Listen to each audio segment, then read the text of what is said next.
কবিতা।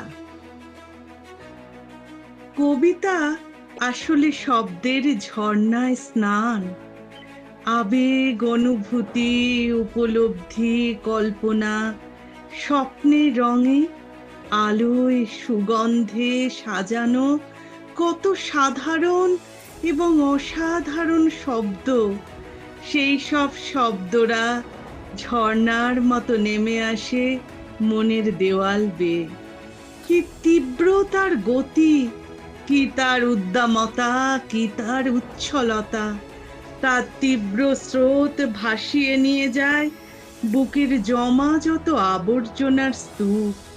হঠাৎ মন হয়ে ওঠে পরিষ্কার, ঝকঝকে, তকতকে। আর সেই ঝর্ণার শান্ত শীতল জলে যখন দেহ মন ডুবে যায়, করে অবগাহন, তখন সারা দেহ মন জুড়ে বিরাজ করে, বিস্তার করে অপরিসীম প্রশান্তি, ভালো লাগা, পরিতৃপ্তি, আনন্দ।